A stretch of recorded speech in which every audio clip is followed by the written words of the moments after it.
hapon po sa ating lahat mga kabayan. Ito si ate na mag-asawa ito mga kabayan. Si nanay po mga kabayan, siya yung kumatok sa ating kanina, no? Nag-alok ng kanyang paninda. Meron siyang daladalang mga panindang tuyo mga kabayan. At siguro itong lalaki na nakaika-ika mga kabayan, siguro asawa niya ito, no? Kasi kanina, no, malayo na si nanay pero inanda niya ito dahil bumili pa nga ng mais ito si kuya. Ayan, tamang-tama mga kabayan. Nagpahinga si nanay doon, no? Ayun, no, nagpahinga si nanay sa lilim. Titinan natin. Si kuya mukhang, si tatay mukhang na-stroke na ito. Kasi ika-ika na yung lakay niya pero ang lakas loob ni kuya magpa-init. Ayan, nagpahinga sila.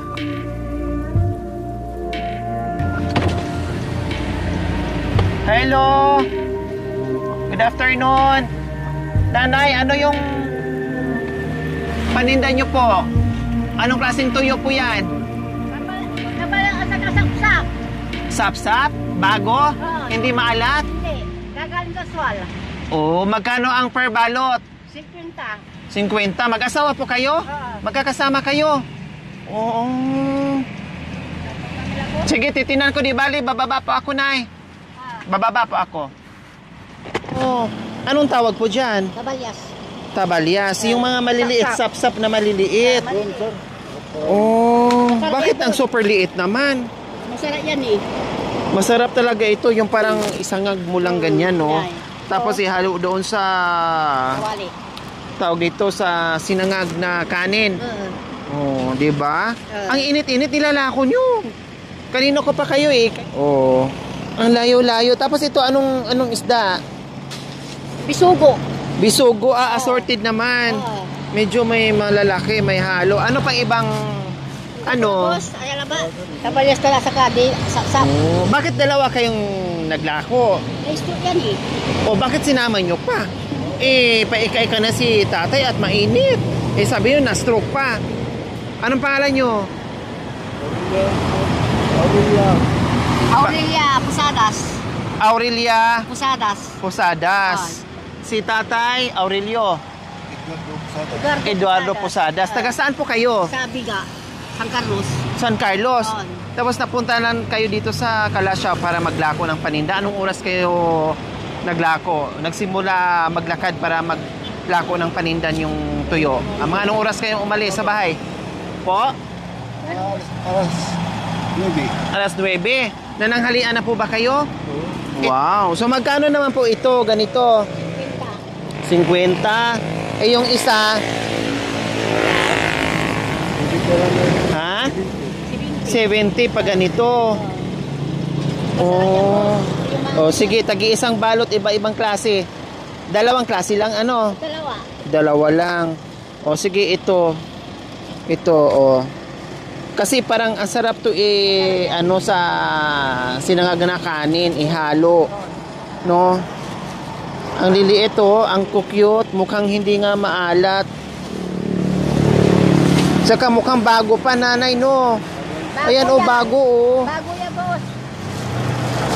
Halatang bago. Ito, bago yan eh. Opo. Ito. Mga bago nga. Bago yan. Hindi yung malat yan. Hindi malat? Hindi. Oh, sige, dalawa dito, tapos isang ganito. Eduardo, bakit na-stroke? Anong nangyari? Kailan po kayo na-stroke? Matagal na yung sa August. Last year pa? August 17, 19, 19. 17 year 2017. 2017 pa kayo na-stroke. Tapos, hindi na kayo nakapagtrabaho. Siyempre, na-stroke na. Ito na lang ang ginagawin. Naglalako na lang kayo ng mga tuyo. Ilan po ang anak nyo, Tate Eduardo? Ha? Ha?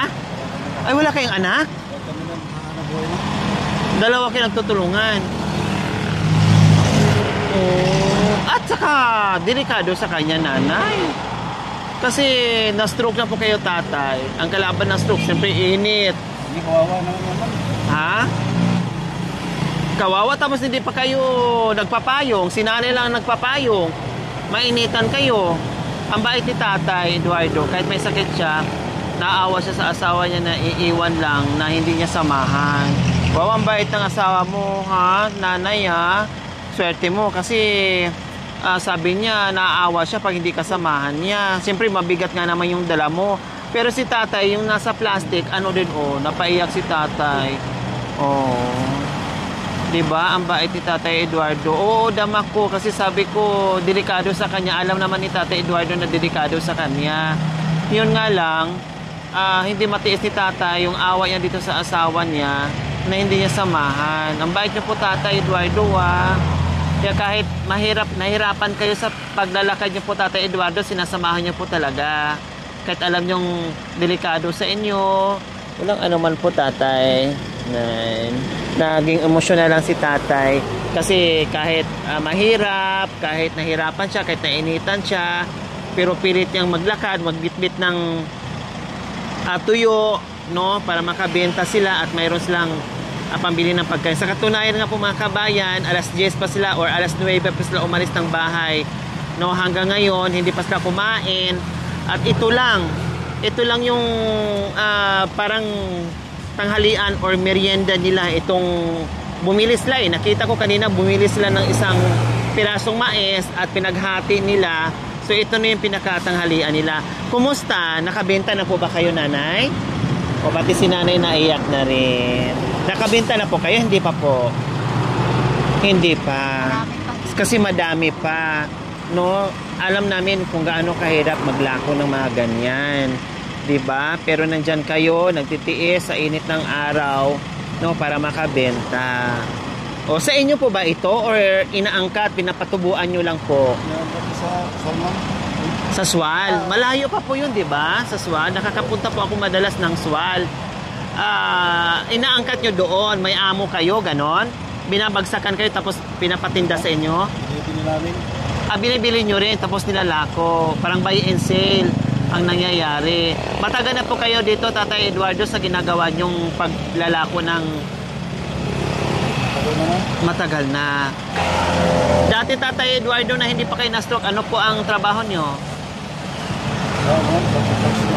Construction ang ginagawa nyo. Okay, magkano po ito, nanay? Dalawang ganito, tapos isang ganito. Isang ganito lang po. Tapos, magkano po? 170. Oh. Tatay, 170 o 200. Keep that change na. Sa inyo na po yung yung sukli. Para kahit paano ay dagdag mamasahin nyo, no, at mabintahan kayo para may kita naman kayo. Pagkatapos nyo magbenta, maglako, pag naubos nyo yan, ay uuwi na rin kayo ng Swal. Po? San Carlos. Santa? San Carlos. San Carlos pala. Kinukuha nyo sa Swal, pero umuwi kayo bahay nyo sa San Carlos. Biga. Sa Biga. Gusto po yung ito? Itong daladala nyo? Kung minsan malam, maubos. Kung yung teams ng Yersan ba naman, maubos. Mauubos nyo. Minsan, hindi. Minsan, nauubos. Oh, magkano naman ang kinikita dito, Tatay Eduardo, sa daladala nyong paninda? Pag halimbawa, naubos nyo po, magkano po ang kita nyo? Binala niyo, madam, pag nabinta namin po, 2,000. Pag naubos itong lahat, 2,000. Pero kasama na ang puhunan doon. So magkano ang kinikita nyo? Magkano ang tubo nyo sa 2,000 na puhunan? 2,000 pag binibinta mo yung madam. Pero... O 2,000 ang mabinta nyo to. Magkano ang sa inyo doon? Yung tutubuin nyo doon sa 2,000? 500 na. Mga 500. Siyempre kakainan nyo pa. Siyempre pamasahian nyo pa. Back and forth. No, kaya ngayon nagtipid kayo. Kasi konti pa ang kita o wala pa halos kita, ang pananghalian nyo ay mais na lang. No, magpayong po kayo, tay, kasi hindi sapat yung hindi po sapat yung sombrero lang ang gagamitin. Yung magpayong kasi napakainit po. Total, malaki naman ang payong na dala-dala ni nanay. Share kayo. At least, nahawakan ka pa rin ni nanay, nagaguide ka. Kasi mamaya niyan, ang sarap ng lakad ni nanay, dire-diretso, yung pala na himatay na kayo dyan, natumba na kayo dyan sa kalsada. Di ba, delikado po sa inyo? Di ba po, Tatay Eduardo? Nagtitinda sa kabila ng may kapansanan si Tatay Eduardo. Sa hapong ito, meron kaming surprise sa inyo.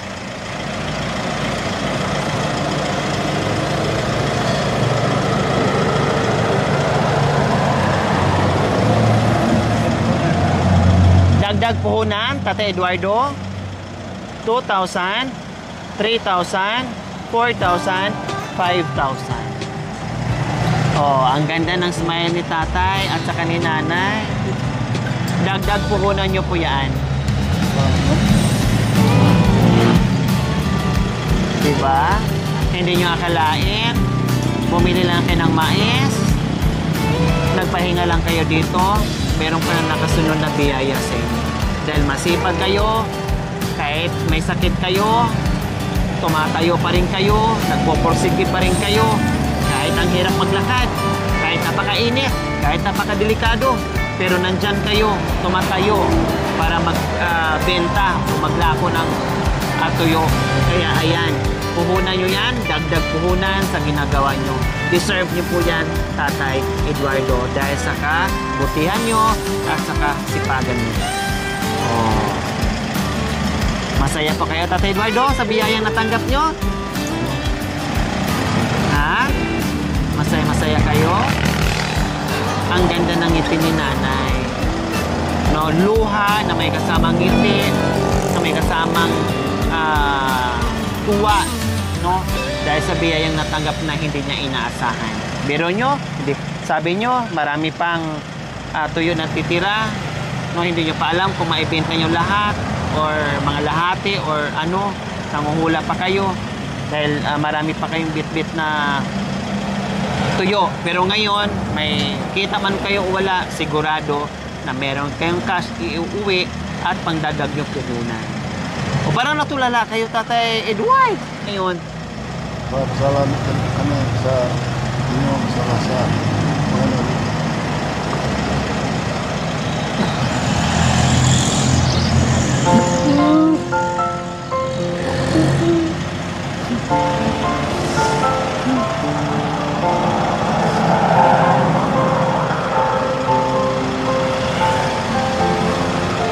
walang anawan po, Tatay Edward, sabi si nanay.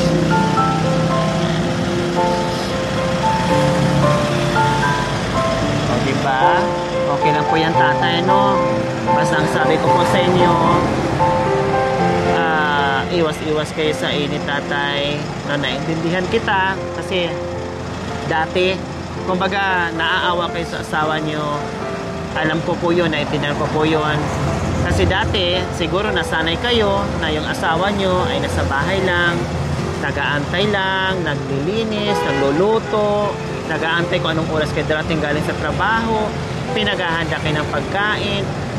Kumbaga, hindi kayo sanay na dati yung nasanayan na kayo lang ang nagtatrabaho.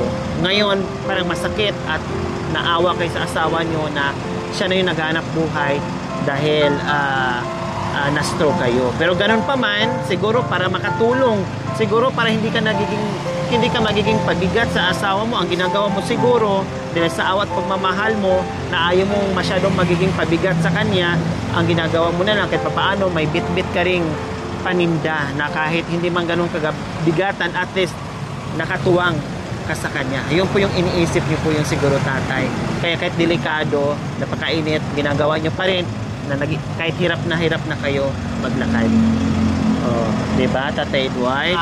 Ayan po, Tatay Edward, nanay, handog po 'yan na pagmamahal sa ating pioneer sponsors na talagang mula noon hanggang ngayon patuloy sa pagmamahal sa ating munting adikain. Walang iba kundi si Tita Lily Nalapo and Tito Elmer Nalapo from Las Vegas, Nevada. Sila po yung may mga ginito ang puso na walang sawang pagmamahal sa mga kabayan natin na lubos na nangangailangan. So galing po yan kay Tita Lily Nalapo and Tito Elmer Nalapo from Las Vegas, Nevada. Maraming salamat po sa inyong gintuang puso. Naway pagpalain po tayo ng Panginoong Diyos sa araw-araw. Naway ibigyan pa po tayo ng kalakasan ng katawan sa araw-araw. Naway ibigyan pa po tayo ng mahabang buhay. Pag sa ganun, marami pa tayong matulungan na gaya nila. So mga kabayan, huwag niyo pong kalimutan, paki-share, subscribe sa aking YouTube channel, Lori Aquino Talita. Maraming salamat po. God bless us all. Bye po, tatay, nanay.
Thank you for watching.